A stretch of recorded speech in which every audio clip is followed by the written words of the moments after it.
Yo, what's going on, y'all? So today we are looking at yet another blunder of a Hebrew Israelite. This guy's name is Hasad. He's from Sicarii, and he's one of their head guys, supposed to be one of their experts. But he could not hang in this conversation. He acquiesced that he didn't want to talk about the Greek because clearly he knew he was outclassed. He had no clue what he was talking about. So his only thing was to go to, to other places. But he makes a lot of just insane claims with certain sources that I was asking for his sources the whole time. You guys are gonna see what I'm talking about in a second.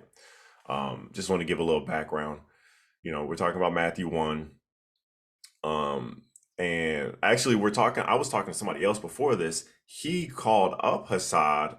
I had no clue he was calling him. And when he got on the phone, I was like, yo, is this really Hassad? So I was at work. I was kind of unprepared to really ask certain things, but it is what it is. We had a decent conversation. I was able to get out of him some of the crap that he spills to other, him and Deacon have a whole video on the Virgin, or is it him and Deacon or him and Gorilla? I can't remember. Um, and it was funny because he called me on three-way with Deacon the other day, and it was hilarious. I mean, these guys didn't want to talk about the gospel narratives. They wanted to talk about lineage.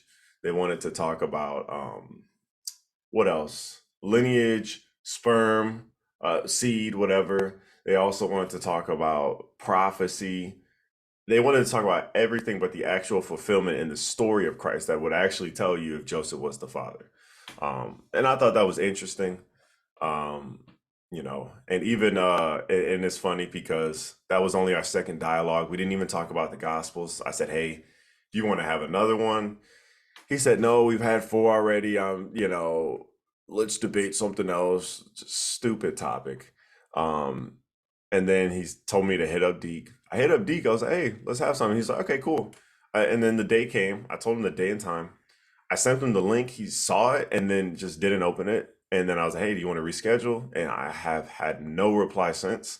So I think that was a smart thing on Deacon because I really think he would honestly get embarrassed with a lot of the info that's brought out in the gospel narratives. His only cop out would be to go to prophecy, to go to all these other things, but they've brought up certain sources that actually cut them. So I thought that that was interesting. Especially Hassad here. We're gonna go over some of that stuff here in a second.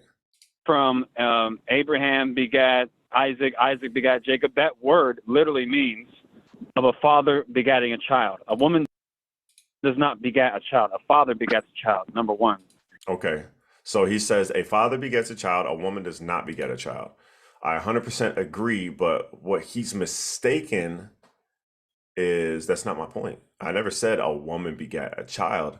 I said a woman gives birth. Now, guys, check this out. So, what we're going to see here, and we're just going to stay in these last couple verses because it basically all says the same thing. We're just focusing on this word begat. And what we're looking at is, let's see, verse 14 through 16 right here, right? So, what we're looking at, check this out. Eliud begat Eleazar, and Eleazar begat Mathan, and Mathan begat Jacob, and Jacob begat Joseph, the husband of Mary, of whom was born Jesus, who was called the Christ. Right? So what we're looking for is Joseph begat Jesus, because begat establishes fatherhood, exactly like he said.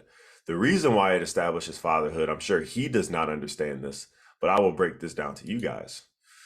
The reason why it establishes fatherhood, and let me go down to the verse we're at, guys. So we are on, this is verse 16. This is verse 15. But the reason why he's correct and he doesn't know is because the form of this word, which is, if you guys can see at right down here, it's going to pop up when I start hovering over words. So it looks like a Yevvaw, but that's actually pronounced as ganao. This is the root form of the verb. So you're going to notice there's another root. There's another ganao here, but this is the word for was born. And we're going to explain that real quick. So when we look at this word, clearly it's spelled differently. This is how it appears in the text, and the root word is going to give you where it comes from. Now, remember, the root word can be different. It can be used different in certain contexts, right? So this word, if we also look at this bottom left corner of this particular window on the Bible, um, it says verb aorist. Aorist means past tense. Active, that's going to be very important. Indicative, third person singular. So indicative just means it's a fact. It's something that actually happened. But active is very important. Active means that the subject performs the action.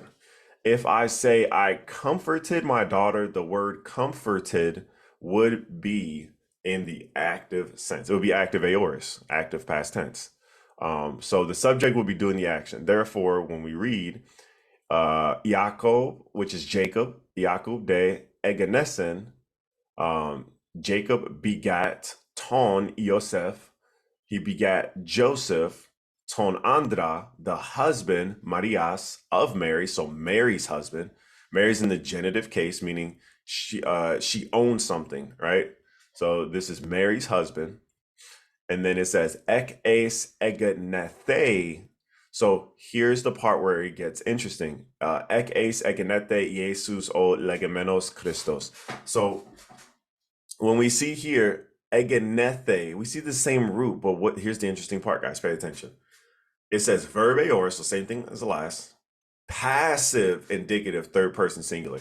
Now I want to show you guys the significance of this different spelling, egenethe versus egenesen, right? So the difference is, guys, I want you to just follow me real quick. Verse 2, egenesen, egenesen, egenesen, egenesen, egenesen, egenesen, egenesen, egenesen. It's just down the line, guys. Egenesen, egenesen, egenesen. Every time you see this gnao verb, egenesen, there is no egenethe all the way up here, and we're in verse 12. Egenesen, egenesen, egenesen, egenesen, egenesen, boom, boom, boom, egenesen. It's the same thing all throughout until Christ. Then we have egenethe.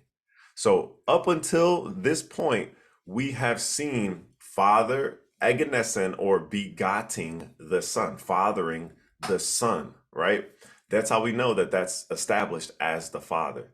But when we get down to Christ, here's the interesting part. Egenete, passive. I still haven't explained this. So sorry. So the passive, what the passive means is that instead of the active where the subject performs the action, passive means that the subject receives the action. Now, here is the interesting part. How do we establish the subject in the Greek, right? So the subject is established by the nominative case, right? Nominative is a form of a noun, right? So that's going to be very important. It's going to be you're going to have a root word and then you're going to have an ending. The ending is going to tell you if it's nominative, genitive, accusative, any of those parts, right? It's going to tell you its part in the sentence. So if we look at Jacob, check out what his name comes up as. So bottom left, it says noun, nominative. So here, Jacob is the subject, singular masculine, right?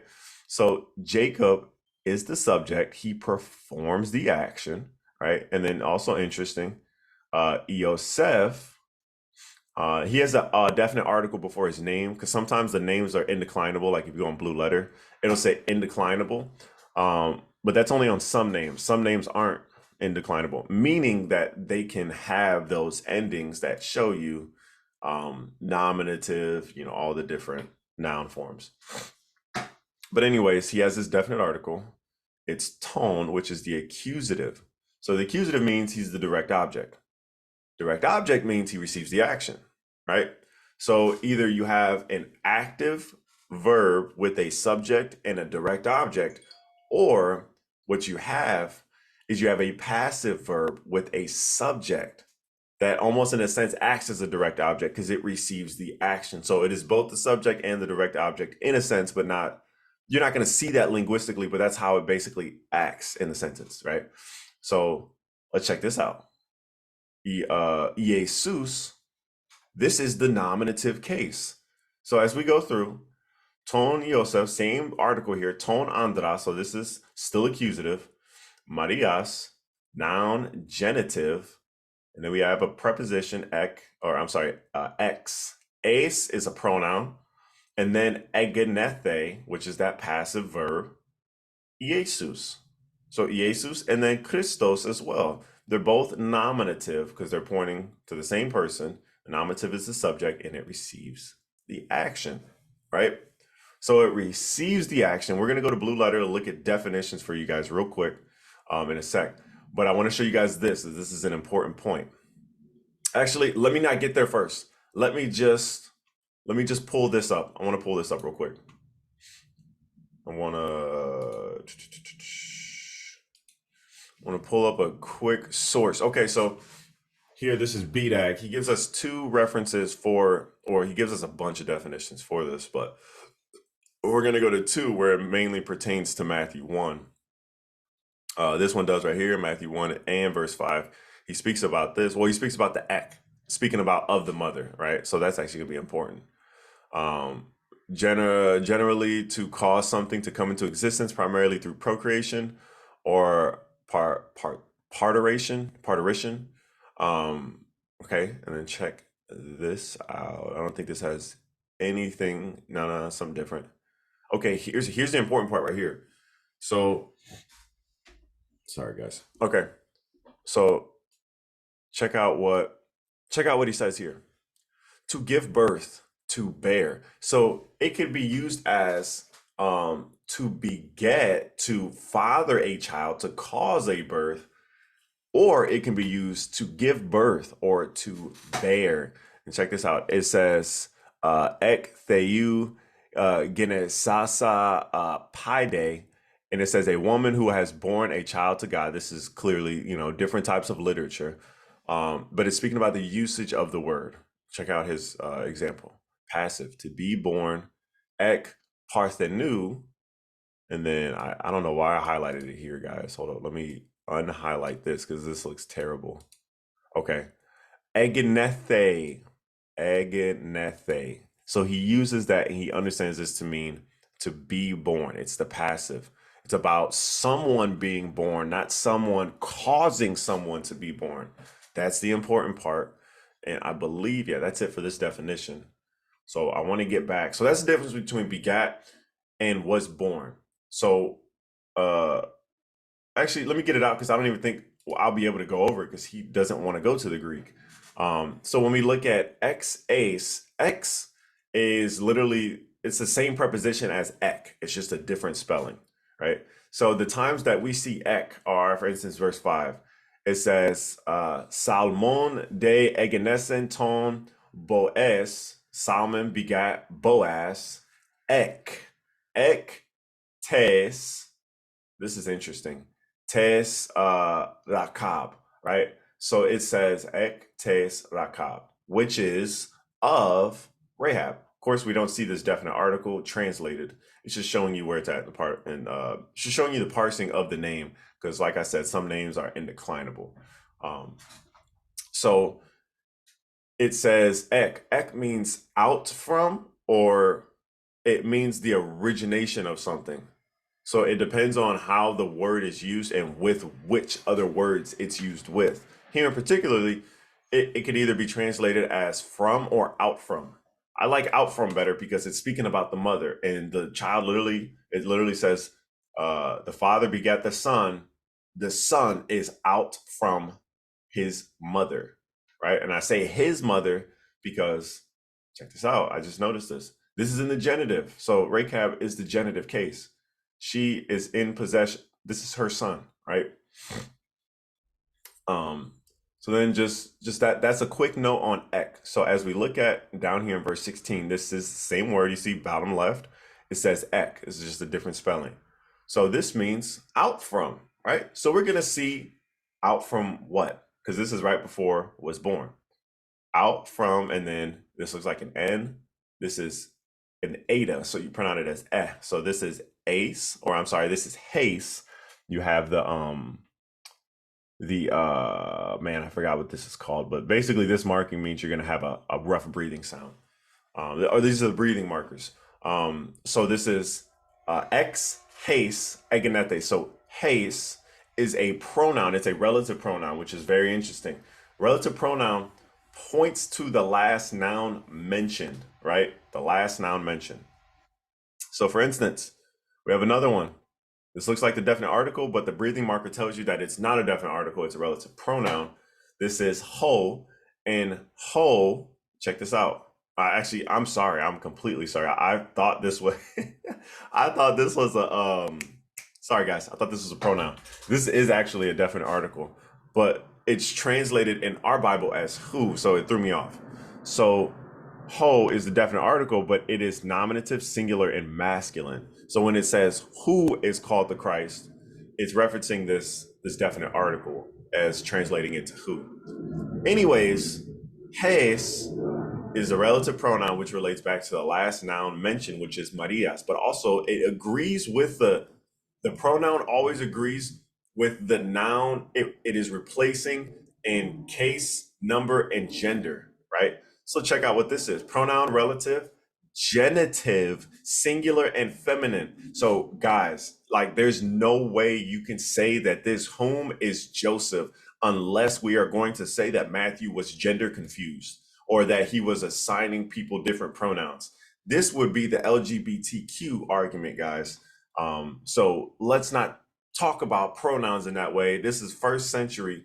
Let's talk about it in the right way, right? So it would actually read from her or out of Mary was born Jesus, or a better way to say that, out from her Jesus was born. So it's showing you that the connection to Jesus is Mary. Now, what's interesting is every time the woman's mentioned, the man is always mentioned as begotten the child, agonesen, right? And then the mother is mentioned with of, and this is the gana over, remember that. But the mother, Mary, is given both this preposition and this gana verb, guys. The first time in this whole genealogy. And I think it really stands out. And Matthew is trying to tell you something, right? So this is very important as we move forward with this because he will not understand any of this. He will just give blank definitions. I'll show you what he'll give. He will give this definition. I don't know why I pulled up like that. Why did it just pull up like that? Yeah, let me just duplicate it. So he would just give blanket definitions and he'll just click on right here. He'll say C, G, 1080, Ganao, not understanding how the inflection kind of plays a part in the understanding of the word. And he doesn't understand that these definitions are all taken from somewhere, which is Thayer's, Smith's dictionary, somewhat from Strong's, but not really. But basically, these come from somewhere. And when you go to Thayer's applies these certain definitions to certain verses. Now, this is what the Hebrew Israelites will do. They'll just read all of this and they'll say, which one best fits? That's not how you do biblical exegesis. You don't say which one best fits. You understand the parsing of the word and how it fits, right? Of men who fathered children, to be born, to be begotten, of women giving birth to children. So even right here in the same breath, and I think this is a reason why they don't read this part up here, because I'm 100%, they always read the Strong's definition. Check out what it says. To procreate properly of the father, but by extension of the mother. Figurative, and they stop there usually because the next is figurative. But Ariala said, or Ariala, he said the most blunderous thing when he read this. He said, to procreate properly of the father, but by extension of the mother. This dude, he said, yes, I'm the father, I father the child, but my wife, by extension of being my wife, is the mother. That's not what by extension means. So let me break it down. By extension means extending the word, right? So instead of genao, which when he says properly of the father, he's talking about egenesen, but by extension, egenete, that's of the mother. That's what by extension means. Whenever you read in Strong's and he says by extension, he's meaning by extending the word, not by extended definition of this root word. So you have to understand that these guys aren't going to teach you the parsing and what that has to do with the meaning of the word and the usage. They're just going to give you the basic outlines of it. And I think that's important to know. It's very, very important to know. So let's move forward. I might bring up some more stuff later, but let's move forward and see what else we have in this clip. Number two, the Papyrus 1 and Papyrus 2. These are the two oldest Gospels, manuscripts of the Gospel of Matthew. Talking about Literally Aleph and say, Beth. and you can. I'm sorry. You talking about Codex Aleph and Codex B? Of the book of Matthew that we have, and it Okay. literally says, and even in the Syriac Sinaiticus, it literally says in Matthew 1:16, I believe is what it is. And Jacob begat Joseph, and Joseph begat Jesus of Mary, who was called Christ. That's All right, so we're gonna stop it right there. He made two claims. He talked about the Syriac, and then he also brought up Papyrus 1 and 2. So let me just go grab it real quick.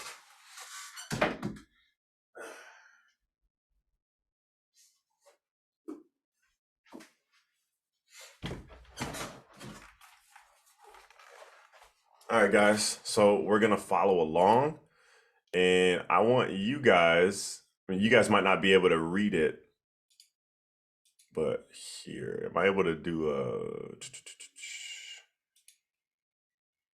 Because what I'm basically going to do, actually, I have it in my notes. I have it in my notes. I'm just gonna show you in the book that it's present in the book where I got it. I got it from. I just copied and pasted and put it on here. Okay. So yeah, so I have a pretty decent note on this. You guys still won't be able to read it, but anyways, that's okay, guys. That's all good. We don't have to be experts here.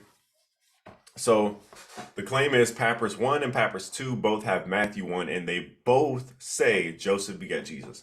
That's the claim. So what we're going to be looking for in the Greek is Iosef. It would be like Iosef de Egnesen ton Ieson. That's what we would see. Because we've seen ton Iosef, which means he's the accusative case. He receives the action from the subject, which would be the father. The father is always the subject in this whole genealogy.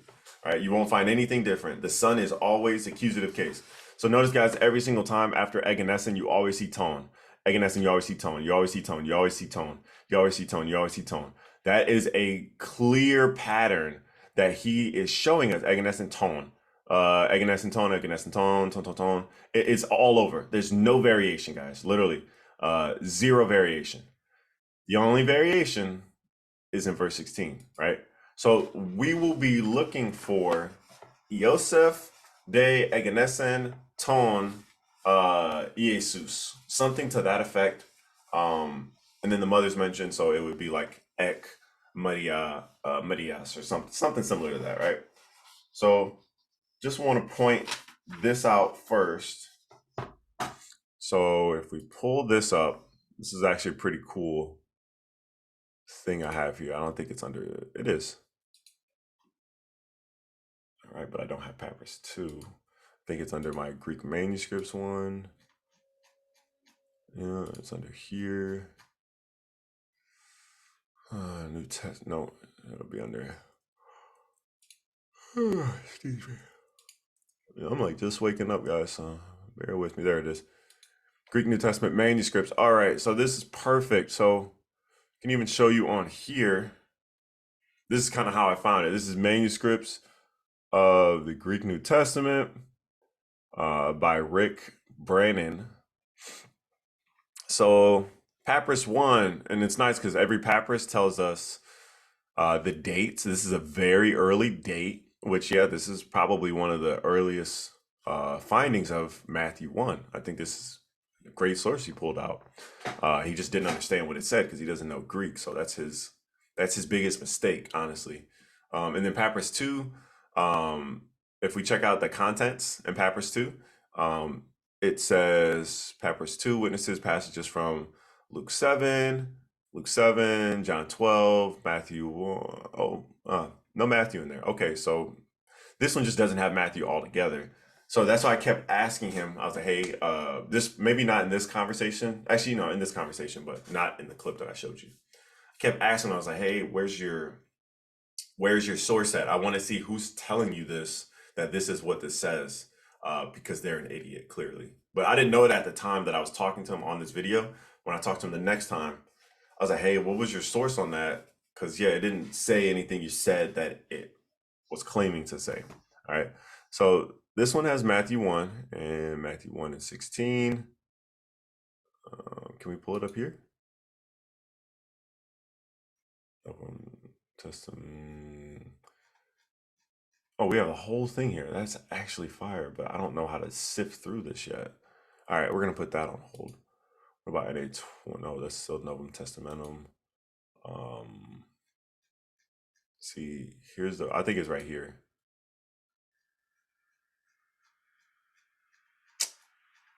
Okay, that's actually cool though. So they don't sell these books anymore, but they just have them kind of on here for you. So you can kind of just go through, which is pretty cool. Anyways, I'll just show you guys what it says. I have my note pulled up too, where I literally, I gotta find out how I got it. But anyways, let me stop screen sharing just for a second so I can show you guys this. So this is Papyrus 1. Camera focus. Focus? All right. It's not really going to show you much, but this is, you guys see right here at the top, this is P1. This is from Oxyrhynchus in Egypt, and it has the same stuff we're talking about. And then see if I can show you guys this. Does it focus? No, it doesn't. Anyways, this is verse 16. Kind of sucks. I can't really show you guys, but it is what it is. I am going to pull this up. I'm going to go back to Logos. And we're going to look at this. So I'm literally I'm going to read. So like, guys, look at my face. I'm going to be looking down. I have not memorized this. So I'm going to be looking down and reading.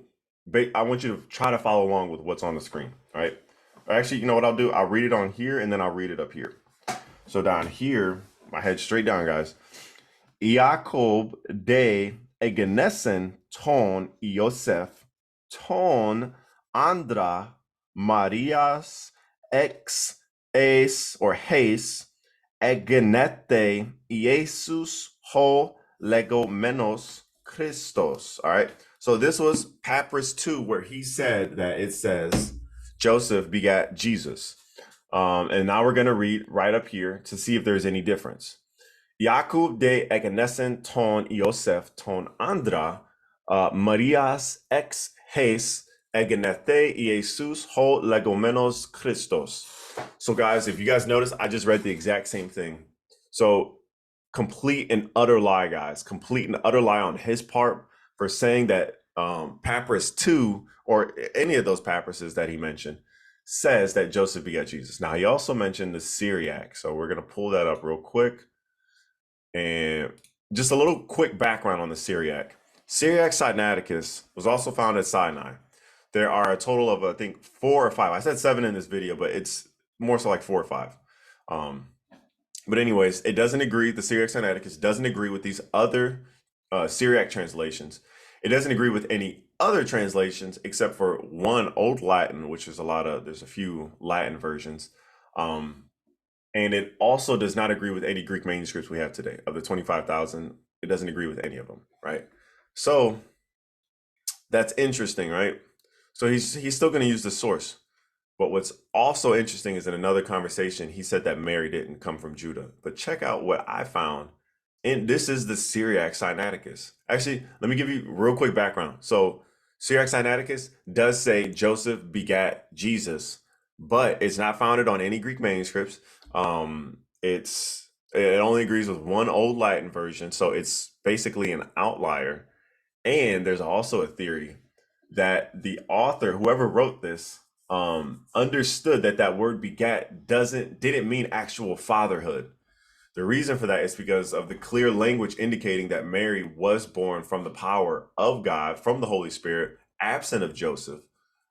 And that this word begat is merely a handing down of the kingship and not a literal genealogy. Although it is literal in places, it is also not literal in other places, right?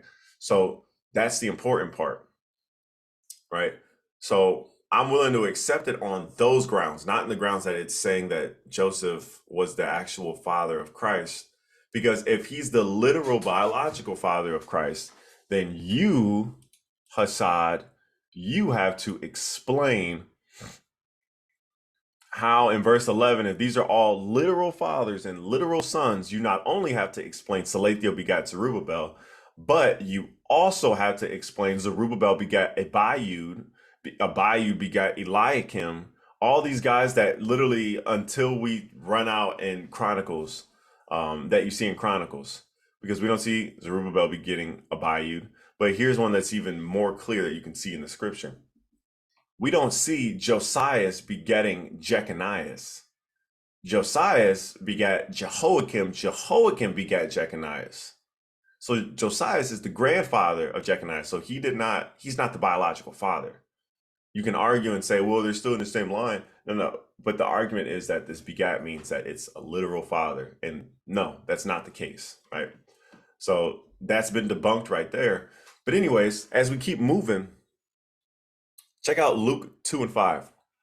He and Mary, his wife, also let's read verse 4.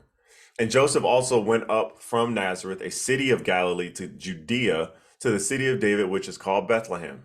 He and Mary, his wife, being great with child, that there they might be enrolled because they were both of the house of David. So his very own source that he's going to go to show that Joseph's the literal father of Christ doesn't even actually agree with that. Even in the genealogy, doesn't agree with that at all. So even if it says Joseph begat Jesus, it doesn't mean it's literal. And second, his source also undercuts him when it says that Mary is from the house of David. So that's pretty interesting, guys, right? That's very interesting. If he's going to use a source like this, he's going to 100% he's going to deny this and he's going to accept the other part. And that's just I don't know, that's just kind of nutty to me, you know? It's kind of nutty. It's a very dishonest. You have to read the whole narrative. If you're going to believe of something that a translation says, right? If you say, I like this translation or I like how this is, and you don't understand the original language, then you have to take all of what the author says. You can't just say, oh, yeah, I just like what it says. And da, da, da, da. Of course, the only other caveat would be like, hey, like, no, like, seriously, guys, I have the spirit and I understand the context of scripture. And in a sense, God has spoken to me in his word by showing me the picture of his narrative of scripture and saying, okay, this fits into there, so this makes sense. So not necessarily if it's another original language, but in his sense, I believe he is he's very confused on a lot of things, and he's blinded by a lot of the Hebrew Israelite doctrine. So let's keep going. I want to show you guys this something real quick. So I've mentioned active, mentioned passive. Active is right here. It says represents the subject as the doer or performer of the action. Jesus performs the action when he says Jesus returned to Capernaum. So that's the can't click out of that, whatever. That's the definition there, and then was born, like a passive. The subject as being the recipient of the action. We were comforted. The subject, we, receives the action. So in the sense of was born, the subject will receive the action. Ariela's complete blunder when he said, he didn't do it with me because he knew I knew Greek, but he did it with my buddy. He said, Joseph is the subject. Joseph is the subject. If that's the case, Joseph is being born from Mary, you nincompoop. But no, that's not the case. Jesus is the one that's coming out from her, his mother Mary. He's coming out from her. So let's keep pushing forward, y'all. Direct quote from the Syriac Sinaiticus and the By the way, you guys can see the camera. This is the book, and it is called The Text of the Earliest New Testament Greek Manuscripts. And it's a 2-volume set. So you guys can get that. And it has a lot of good information on it, you know, date, place found, what's in it, and just all that pertinent information on. It's literally just Papyrus 1 through like 150 something, and then the old uncials, which are like uh, Codex Aleph, Codex Beath. Man, I forget the other ones after that. I'm not even gonna be. I'm not even gonna fake. It's been a while since I looked at the manuscripts and I actually understood the names and stuff. But I remember Codex Aleph and Beath. All right, well, let's keep going. Okay. Papyrus 1 and Papyrus 2 both say the exact same thing. So the earliest Gospels and manuscripts that we have of the book of Matthew, they do literally say from. Yeah, so they Papyrus 1 and Papyrus 2 do not say the same thing. And it's so funny, guys, you can hear it, the confidence in his voice as he's lying bold faced. He has no clue what they say. Like, guys, we just read it, we just looked at it, and just the confidence, and that's why you have to always fact check people. Do not pay attention to the confidence in their voice, pay attention to the contents of their words. So the confidence in his voice, Papyrus 1 and Papyrus 2 literally say the same thing. You would think when he says literally that like he actually read it, and that it gives off that impression, right? So at first, I'm not gonna lie, I kind of took his word for it, but I was like, you know what? I shouldn't do that. With each and every Hebrew Israelite, they'll use a source and they'll completely misuse it. Completely. You guys saw in my short when I showed that Ariela did not even understand how to use his own source, BDAG. He pulled up a definition that wasn't even regarding the word they were looking at. The dude was confused. They all are confused. Guys, they get these books.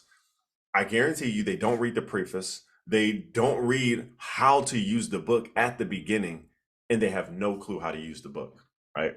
So whatever source Hasad used, he clearly did not understand it, or someone gave him some garbage information. It's one of the two. So let's go on to the next clip. Just back up out of this. All right, so we looked at this one first. We're gonna look at wait. I feel like I kind of covered. Here's two things that I would say. One, when you look at the Greek word for begat, Oh, we just looked at this. Okay, sorry. We're gonna go to this one. from Abraham begat Isaac, Isaac begat Jacob, that word literally means of a father begatting a child. A woman does not begat a child. A father begats a child, number one. Oh no, we just okay. Wait. I think I have something very similar. Here's two things that I would say. Literally means of fathers fathering children. So all the way from he reiterates the same thing. It just sounded the exact same. Abraham begat Isaac, Isaac begat Jacob. That word literally means of a father begatting a child. A woman does not begat a child. So and this is the funny thing. He doesn't even address was born, and this whole time I know why, because I was gonna embarrass him. Father begats a child. Number one.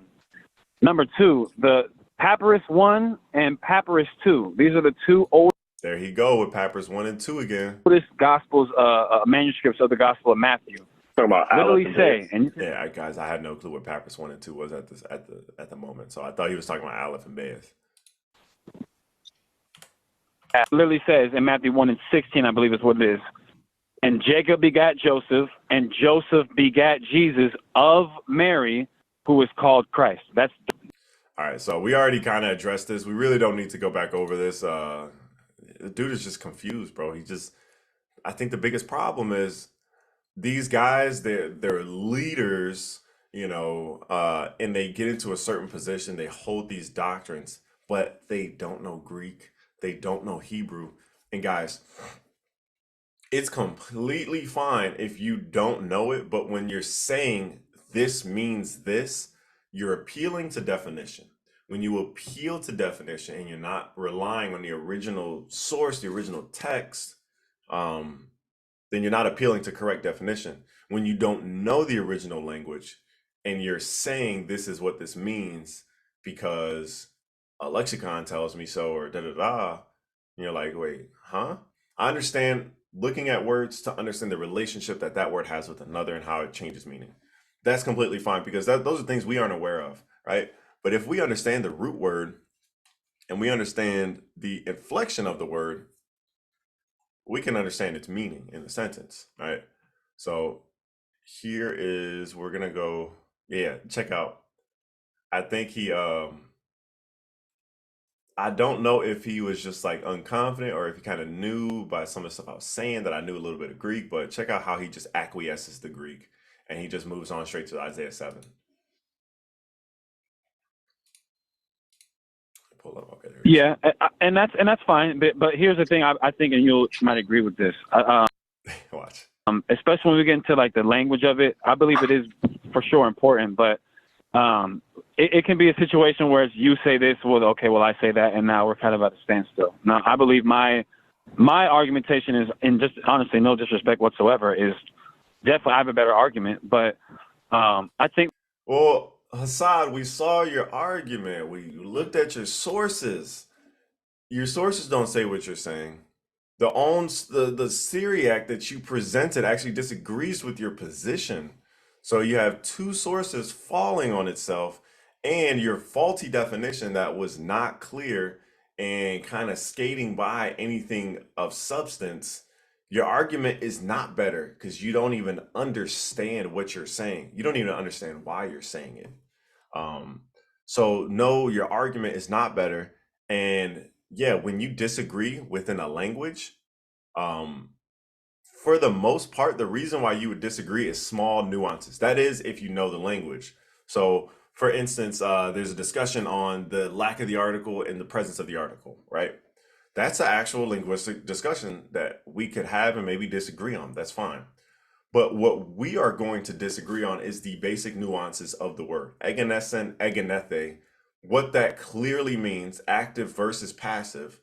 The fact that a father is never used, it will never say a father, eganesen, a son. It will never say that. Never. It will never say eganesen, the son, and it is speaking about the father. Never, ever, never, ever, ever. Even when you look at when Jesus said that John the Baptist is the greatest prophet born of women is passive. It's speaking about coming out from a woman. So the role of the man was always looked at as active, and the role of the woman was always looked at as passive. Um, so I don't think he really understands that linguistically. So that's why we would disagree. We would disagree because you're wrong, not because we have some good thing to argue about in the sense of linguistics, but because you don't understand Greek. That's why you don't want to talk about the Greek, Hassad. So let's be honest, because you've been saying ganao, ganao, you don't even understand the inflection and how it reads in the sentence, let alone the actual definition of the word. So I believe you are a novice, and that's why you wanted to get away from the Greek. So brother, don't sit here and say, "Oh yeah, we're just gonna disagree," and da da da. Like, just say like, "Oh yeah, let's not talk about Greek because I don't know Greek." That's fine and dandy. I've said that to Jewish people when they talk to me about the Hebrew. I'm digging into my Hebrew now, but I would say, hey, I don't know Hebrew, so I'm only doing word studies. I was flat up and honest, instead of being like, well, let's not discuss that because we're just gonna disagree. But that's how you have conversations: is you put out your point and you see what the next point says. So if you would have came with something decent, we could have had a discussion. But I think the problem is you don't understand the text. You don't understand what you're looking at.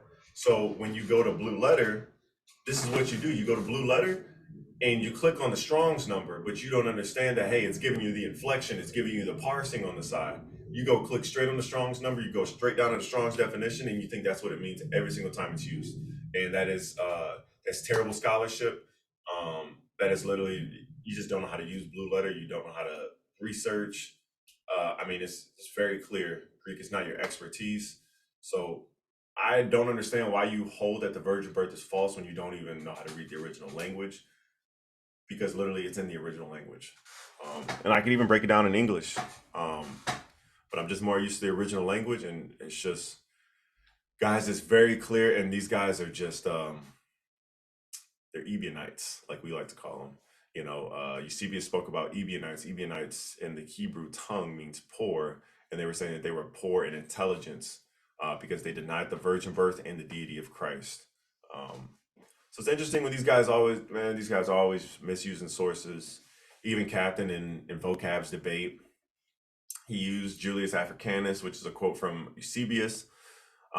But vocab was like, I don't know why you use early church fathers, they believe in the virgin birth. So any point that they're making, they're still making it in line with the virgin birth. So even if, Julius Africanus is saying both genealogies are from Joseph because of levirate marriage, he still believes in the virgin birth. So it makes no point to bring that up because the source that you brought up disagrees with your premise on the same subject. And guys, they will do this all the time. That's why, honestly, I like to always be like, hey, where'd you get this from? To see what the actual author was talking about, because most times they're not being honest to the text. They'll sit there and they'll argue. First, they'll try to argue what virgin means. I mean, that's a real quick hitter, guys. Trust me. Don't argue that virgin means a woman without sex. Don't. That's what Alma means. Now, Mary was called Alma. The only problem was Parthenos was used for more than just Alma and Betula. It was used for a few other words that could have been used for women who were not virgins, right? So there has to be a qualifier, just like there was in the case of Rebecca. Let's pull this up. This will be like the last thing. Let's pull up logos. So let me show you guys that. So in Genesis 24:16, so let me pull up the Hebrew. 24:16. 24:16. All right. So Vahanara ta tovat mer'e me'od betula. Okay, here's the word I was looking for, betula. So she's called Betula here, and in the same chapter, she's called Alma. Alma's used 6 times. It means virgin. There's no place you can find that the woman who's called Alma is used of a woman who's not a virgin, who has been sexually touched. So the word Alma always means virgin. So does Betula, but there's other words that the word in Greek, Parthenos, is used to translate. So it's used to translate Alma, Betula, and other words that go outside of that range of being untouched sexually, right? So it could be used of women who were touched sexually. So that's the nuances of Parthenos. So Parthenos on its own does not mean virgin. There's a qualifier that's always given, right? Even with, and it's interesting with Rebecca. Check out this. And the damsel was very fair to look upon. A virgin, right? So it's telling you a virgin. Neither had any man known her, right? So you go here first, you say, hey, was Rebecca a virgin when it says neither had any man known her? Most of them will always say yes. And then you just go to Luke 1 and 34. Then said Mary unto the angel, how shall this be, seeing I know not a man? Now, here's what you do. They try to get around this. I mean, most of them don't. Most of them are like, yeah, no, she was a virgin. They're not worried about that part. They're worried about her having a child without Joseph. That's what they're worried about. How shall this be, seeing I know not a man? They'll be like, oh, that's not talking about sex. If they ever say that, guys, say, so this is saying Mary didn't know any men at all. What about her father? What about Joseph? What about Zechariah? Like, she's meeting, she clearly has a father. She meets Zechariah and Elizabeth, and she's also espoused to Joseph. So there's no way getting out of that one. But yeah, guys, so that was just a quick, I didn't want to make it too long. Hopefully it's like less than an hour. That was just a quick video I wanted to do on some of the things, some of the blunderous claims that Hasad made on our discussion. I mean, the dude is an idiot when it comes to the virgin birth. I really don't know outside of that, certain doctrines that he teaches. I have seen some things that he goes and approaches, pastors that are calling out for tithes. Hey, I support him on that. Maybe not everything he's saying along with that, but I support him on going and calling out those pastors who are every single sermon talking about tithe, about seed, saying that seed is money. They're talking about the parable of the seed, the parable of the sower, and they always say seed is money, but it tells you Luke 8, seed is the word of God. So I hate people that dissect the scripture and twist it in that way, because even my pastor disagrees with those as well. But he doesn't reject tithe. How he mentions tithe is he says, hey, we have a fund that goes to the poor and needy, and we have a fund that helps out the church. He may not always mention it, but he always thanks people that send in their money. He doesn't say, hey, donate, or hey, send in your tithe. He doesn't hold us to that, because God doesn't hold us to that. Scripture just says that God loves a cheerful giver, right? So if you want to give and you're not sure if your money is going to the right place in your church, you go and find someone that needs help. Make sure they're a believer. But it doesn't have to be like, oh, if they're dying, they have to be a believer for you to give them money. Clearly help them out. Clearly, right? But I'm saying, like, if this is someone you're going to help in the long run with certain things, make sure they're a believer, so that they're doing right by the money and everything like that, and they're not just fooling you. They're not taking you for a fool. Because if they are a believer and they're taking you for a fool, then they have to deal with God in this life. Unbelievers don't have to deal with God in this life. They deal with him in the next. I'm not saying that's the reason why you have to, but that's how I go about it. If I'm helping somebody out and different things like that, for the most part, if it's in the long run, if it's just short term and hey, somebody needs money, cool, I'll give it out. But if, sometimes I'll get to know a person that needs help, and stay in constant contact with them, talk about scripture, and see if they need help with certain things. And I also send money to my church so that Pastor Jim sends it to the benevolent fund, or he puts it into the ministry, because they literally, I mean, when you guys look at Grace and Truth on YouTube, they're in this small building with the whiteboard. All these DVDs are what basically everything goes into in the broadcast on cable channels across different states. But that's what the money goes into. It doesn't go into, Jim's house is paid for. It doesn't go into anything that Jim himself uses or anybody at the church uses, as far as for personal gain or anything like that. And that's what's very comforting, is like, I know I'm helping somebody out. Pastor Jim has great discernment. He's clearly a believer. He knows the scripture. So I know whoever he's sending it to, they definitely need it and they're a believer. Yeah, most of the time they're widows that can't even pay. They get a certain amount of money from their social security check, they pay for the rent, and they have $20 left for food. So it's like, it's situations like that. And I think about when God said, um, pure religion and undefiled before God is to visit the fatherless and the widow. And guys, that's so important, because the fatherless, they don't have structure in the home. They need support. The widowed, they don't have the head of their household. They need support.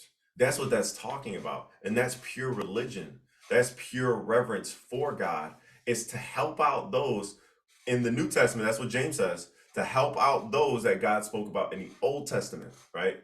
So he says, forsake not the judgment of the fatherless and the widows, right? So, all right, guys, I'm rambling.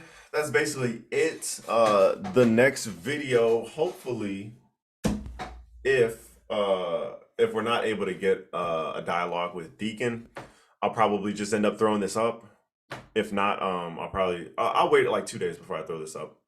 Probably just put this in a certain thing, but probably put it to broadcast stateside time, because you guys know, or I don't know if you know, I'm over here in Japan, right here in Okinawa, for another 2 years. So when I upload videos, it's gonna be at 2 a.m. my time, but it's gonna be at like 12, 11, 10, depending on where you're at in the States. So next video I kind of want to do just a close out on the virgin birth, full breakdown, and then I want to start digging into some other studies. Christmas is coming up. We are not celebrating Christmas. Christmas is a pagan holiday. It's the Saturnalia. I want to go over everything Christmas. That's first and foremost. I'm also doing a deep study on demons.